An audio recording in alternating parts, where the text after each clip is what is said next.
오늘 이 말씀을 가지고 땅의 일과 하늘의 일이란 제목으로 말씀을 함께 나누고자 합니다. 땅의 일과 하늘의 일. 우리는 우리 삶을 살아가지만 예수님을 믿기 이전에는 모든 게 그냥 내 마음이었고 내가 기준이었고 그랬죠. 내가 기준이고 내가 생각하는 것이 가장 옳다고 여기고 그렇게 살아왔을 것입니다. 그러나 예수 그리스도를 구주로 모신 이후에는 이제 나의 삶의 주인은 내가 아니라 예수님이시기 때문에 항상 이제는 말씀을 따르는 삶을 우리가 살아가게 됩니다. 그러면서 우리의 삶이 예전에는 땅의 일만 생각하면 되었어요. 내가 땅의 일만 생각하면 되고 모든 것은 내가 가진 지식과 경험과 또 인간적인 그런 능력과 이런 것에 모든 것이 달려 있었지만 이제는 나는 내 삶이 아니라 하나님의 소유된 삶이고 하나님의 백성이고 주님이 주인된 삶을 살아가는 하나님의 백성이 되었기 때문에 우리는 언제나 하늘의 일을 우리가 생각해야 되고 하늘의 일을 먼저 앞세워야 되는 사람이 되었습니다. 그런데 오늘 우리들은 어떻게 살아가고 있습니까? 하나님의 자녀고 하나님의 백성이고 하나님의 소유된 백성이고 주님이 다스리는 주님의 종인데 우리가 정말 주인의 말씀을 우리가 제대로 듣고 이해하고 그리고 그 말씀을 따라 살고 있는가 우리가 한번 살펴볼 수 있기를 바랍니다. 오늘 이 본문에 보면은 오늘 본문 말씀은 어떤 의미에서는 굉장히 개탄하는 말씀입니다. 슬퍼하는 마음을 잘 볼 수 있는 말씀입니다. 탄식하는 말씀이고 매우 슬픈 마음으로 주신 말씀이라고 생각이 듭니다. 오늘 우리가 12절 말씀 같이 다시 한번 읽어봅니다. 내가 땅의 일을 말하여도 너희가 믿지 아니하거든 하물며 하늘의 일을 말하면 어떻게 믿겠느냐. 예수님께서 이 말씀을 하실 때 얼마나 그 마음이 탄식하는 마음으로 했겠느냐 하는 거죠. 내가 땅의 일을 말하여도 너희가 믿지 않는다. 땅의 일을 말해도 깨닫지도 못하고 믿지도 않고 믿지도 않으니까 따르지도 않고 그럴 때 하물며 하늘의 일을 말하면 어떻게 믿겠느냐. 하늘의 일을 말하면 어떻게 깨달을 것이며 어떻게 따를 것이며 어떻게 믿겠느냐. 주님이 얼마나 답답하시면 이렇게 말씀하시겠어요. 우리가 오늘 이 말씀을 좀 상고하면서 주님이 원하시는 마음 오늘 저와 여러분이 갖기를 원합니다. 우리는 아는 것을 말하고 본 것을 증거하죠. 그런데 아는 거, 본 거, 경험한 거, 또 확실한 거, 아주 뚜렷한 그런 사건을 말하고 있는데도 상대방이 이것을 알아듣지 못한다. 또 받아들이질 않는다. 깨닫지도 못한다 하면 얼마나 답답합니까? 분명히 본 것을 말하고 분명히 깨달은 것을 말하고 확실한 것을 말하는데도 불구하고 못 깨닫는다. 답답하죠. 천국에 대해서 말하고 부활에 대해서 말하는데 믿음이 없는 사람들은 그걸 깨닫지 못해요.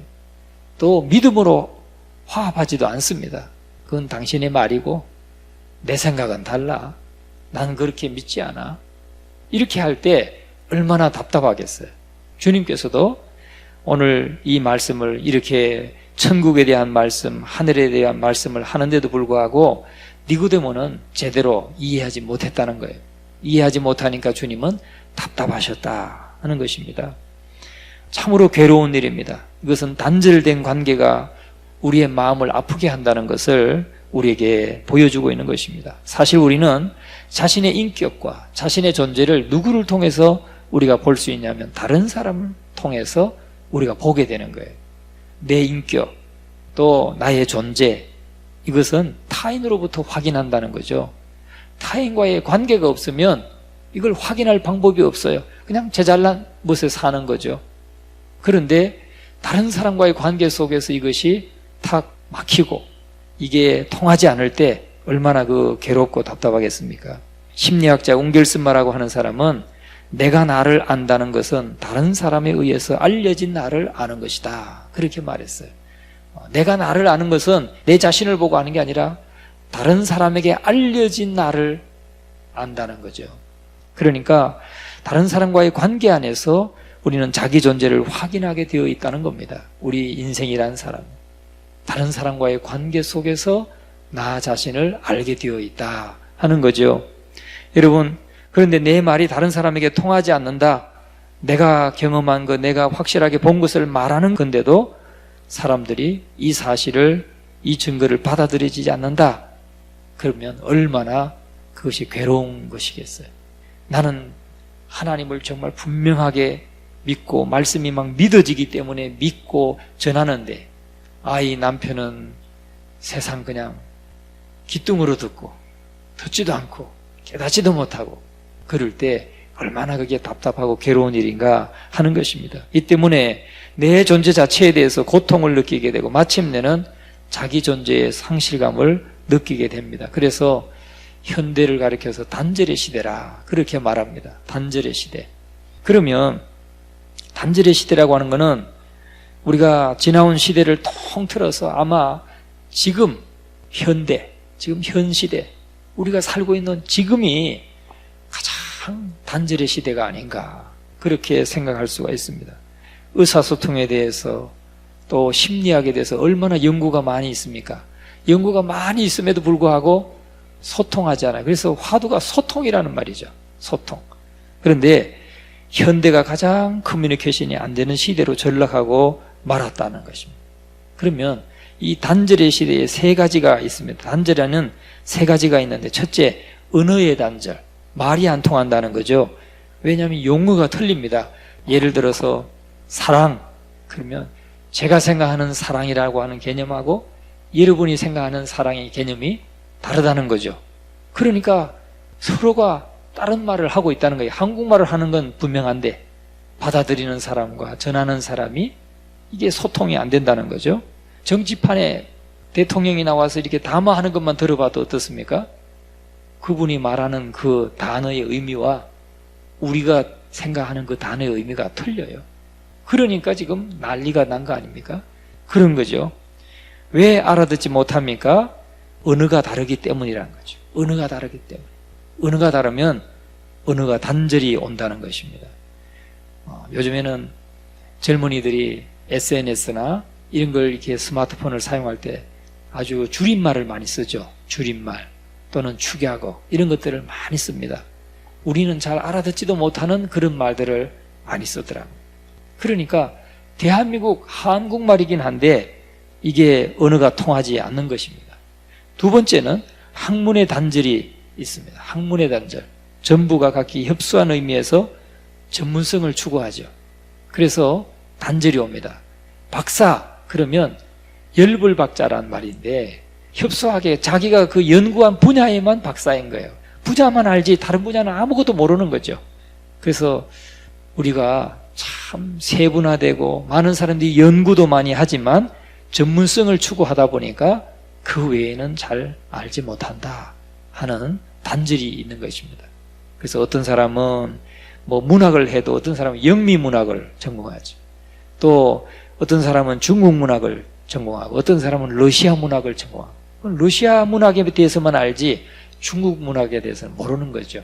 똑같아요. 그러니까 그만큼 전문성을 추구하기 때문에 협소한 의미로 자기 전공 분야만 조금 아는 것이지 다른 분야에 대해서는 모른다. 그러니까 서로가 통하지 않게 된다는 것이죠. 그 다음에 마지막으로는 도덕의 단절이라는 겁니다. 이제 이게 가장 심각한데, 도덕의 단절. 이것은 가치관의 단절을 말합니다. 특별히 이데올로기의 대립에서는 더욱더 심각합니다. 극렬한 대결하에서 보면은 이쪽에서는 간첩이고 저쪽에서는 애국자가 되는 거죠. 이게 이데올로기의 대립입니다. 그것뿐입니까? 도덕적으로도 우리는 도덕적으로 보더라도 너무나 차이가 많습니다. A라는 사람에게는 옳다고 생각하죠. B라는 사람은 그것은 그러다, 잘못되었다 라고 생각을 해요. 왜 그렇습니까? 그 원인이 뭡니까? 그 원인이 뭐냐면 절대성을 잃어버렸어요. 절대성을 잃어버렸어. 그래서 절대적인 가치가 잃어버려지고 절대성을 상실하게 되니까 모든 것이 상대화되었어요. 신앙 안에서도, 교회 안에 와서도 자꾸 상대화시키려고 그래요. 그러나 하나님은 그렇지 않죠. 하나님의 말씀은 영원토록 1.1획도 변하지 않는 우리의 절대적인 기준이고 가치고 의로움이에요. 의의 기준이 하나님의 말씀이에요. 그런데 이 절대성을 상실해 버리니까 모든 것을 상대화시킵니다. 그래서 하나님의 말씀도 그건 하나님 고전의 이야기고 그거는 당신 뜻이고 내 뜻은 그렇지 않다. 나는 내가 주인이다. 이런 생각을 사람들이 하고 있습니다.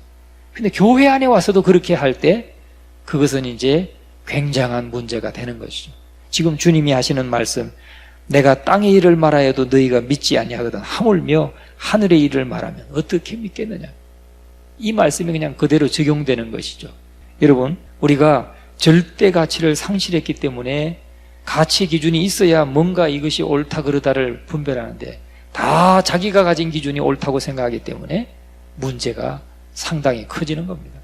그러나 우리가 교회 안에 와서 우리가 하나님을 모시고 우리가 믿음으로 살아갈 때는 이 절대 가치, 하나님의 말씀만이 우리의 절대적인 기준이라는 거, 내 삶과 내 가치관과 내 모든 세계관의 기준이라는 것을 여러분 확신할 수 있기를 주의 이름으로 축원합니다. 그 기준이 서야 우리는 그 말씀을 따라서 모든 것을 재단해 갈 수가 있는 것입니다. 그래서 절대 가치를 잃어버리는 순간 도덕성을 잃어버린다는 거예요. 그렇지 않습니까? 절대 가치를 잃어버리면 도덕성이 사라져요. 옳고 그른 것이 사라집니다. 왜? 너도 옳고 나도 옳고 내 생각도 옳고 그건 네 생각이고 나는 이게 옳다. 뭐가 옳고 그른 것이 기준이 사라져버려요. 그것이 지금 오늘 우리 한국 교회뿐만 아니라 우리나라의 문제입니다. 정의라는 게 사라졌어요. 그래서 이 혼돈을 겪고 있는 것입니다. 오늘날 언어를 이토록 혼잡하게 하고 대화가 없는 말이 안 통하는 시대로 만든 것이 뭐냐? 절대 가치를 잃어버렸기 때문에 오늘 우리는 정말 하나님을 섬기면서 하나님의 말씀이 내 모든 삶의 절대 기준이고 절대 의이고 내가 따라야 되는 법이고 나의 율법이라는 것을 여러분 확신하시고 믿음으로 쫓아갈 수 있기를 주님의 이름으로 축원합니다. 이걸 잃어버리니까 도덕성이 상실되는 것이죠. 오늘 이 본문 말씀을 통해서 이러한 이야기를 우리가 본문 말씀의 시각에서 같이 한번 니고데모와 예수님의 대화를 좀 상고하고자 하는 것입니다. 니고데모가 예수님께 나와서 어떻게 하면 영생을 얻을 수 있겠습니까? 라고 말했을 때 예수님이 뭐라고 대답하셨어요? 네가 물과 성령으로 거듭나야 된다. 네가 물과 성령으로 거듭나지 아니하면 하나님 나라를 볼 수 없다. 또 하나님 나라에 들어갈 수 없다. 그렇게 예수님께서 말씀하셨어요. 그러니까 이 율법사인 니고데모가 선생이라고 그랬어요. 9절과 10절 읽겠습니다. 시작. 니고데모가 대답하여 이르되 어찌 그러한 일이 있을 수 있나이까? 예수께서 그에게 대답하여 이르시되 너는 이스라엘의 선생으로서 이러한 것들을 알지 못하느냐? 이스라엘의 선생이에요. 선생인데 물과 성령으로 거듭나야지 하나님 나라를 볼 수 있고 하나님 나라에 들어갈 수 있다 하는 예수님의 말씀을 이 니고데모가 선생이 그걸 이해하지 못했다는 거예요. 이해하지 못했어요. 그러니까 예수님께서 얼마나 답답하시겠어요. 거듭나야 된다는 말이 뭔 말인지를 모르니까. 그래서 우리가 어떻게 어머니 뱃속에 다시 들어갔다 나올 수 있습니까? 라고 지금 이 니고데모는 말하고 있는 것입니다. 그래서 예수님께서는 내가 땅의 일을 말하여도 너희가 믿지 아니하거든 어떻게 하늘의 일을 말하면 어떻게 믿겠느냐?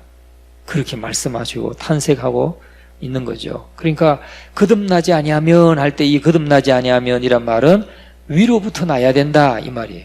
하나님께로부터 나야 된다. 거듭나야 된다. 근데 니고데모는 그걸 이해하지 못했습니다. 그러니까 이 니고데모가 말하죠. 두 번째, 우리가 어떻게 사람이 늙으면 어떻게 날 수 있습니까? 라고 말해요. 4절 말씀 한번 읽어봅니다. 4절 시작. 니고데모가 이르되 사람이 늙으면 어떻게 날 수 있사옵나이까? 두 번째 모태에 들어갔다가 날 수 있사옵나이까? 진지하게 예수님께 물어요. 그러니까 예수님께서 면박을 팍 줍니다. 창피를 탁 주는 거예요.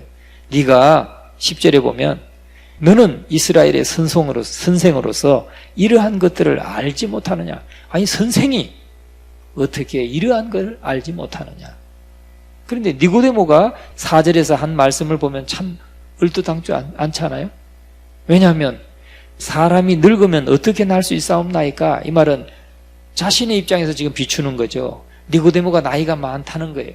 나이가 많아요. 그런데 예수님은 이제 30세에서 33세까지니까 30세 젊은 예수님한테 이 늙으면 어떻게 어머니 뱃속에 다시 들어갔다 나올 수 있습니까? 아니, 그러면 어리면 들어갔다 나올 수 있습니까? 갓난아기는 다시 들어갔다 나올 수 있습니까? 안 되죠. 말도 안 되는 얘기를 지금 주님께 하고 있는 것입니다. 그러니까 이 거듭나야 된다는 이 말, 하늘로부터 나야 된다, 하나님으로부터 다시 나야 된다 하는 이 말을 전혀 이해하지 못했다는 거예요. 여러분, 한번 나왔으면 그만인 겁니다. 어린애도 다시 들어갔다 나올 수 없는 거예요. 그러니까 그것은 육신적으로 다시 들어갔다 나오는 것이 아니라 하늘로부터 거듭나야 된다, 하늘로부터 나야 된다 하는 말씀을 지금 예수님께서 하시는 겁니다. 그래서 육으로 난 것은 육이요 영으로 난 것은 영이다, 그렇게 말씀합니다. 8절 말씀을 같이 한번 읽어봅니다. 시작. 바람이 임의로 불매 네가 그 소리는 들어도 어디서 와서 어디로 가는지 알지 못하나니 성령으로 난 사람도 다 그러하니라. 바람이 지금 어디서 불어오는지 또 어디로 불어가는지 우리가 알 수 없다는 거죠. 그런 것처럼 성령으로 난 사람, 하늘로부터 난 사람도 이 성령이 어느 쪽에서 와가지고 그 사람을 감동시켜서 그 사람의 마음을 열고 주님을 영접하게 하고 하는지 우리는 알 수 없다는 것입니다. 그러나 분명한 하나님의 역사라는 거죠. 그래서 거듭나는 일이나 바람이 임의로 불매 어디서 와서 어디로 가는지 알지 못하는 이것은 신비로운 것이라는 겁니다. 신비로운 것입니다. 그런데 니고데모는 예수님의 말씀을 전혀 이해하지 못했던 것입니다.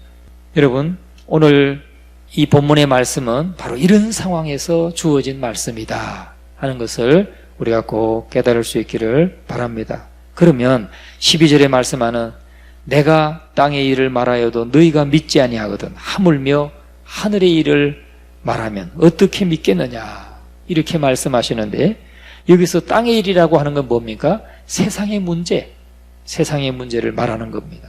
인간의 문제를 말하는 겁니다. 그러니까 땅의 일을 말하여도, 인간의 문제를 말하여도 너희가 믿지 아니하거든 하물며 하늘의 일, 하늘의 일이라는 게 뭡니까?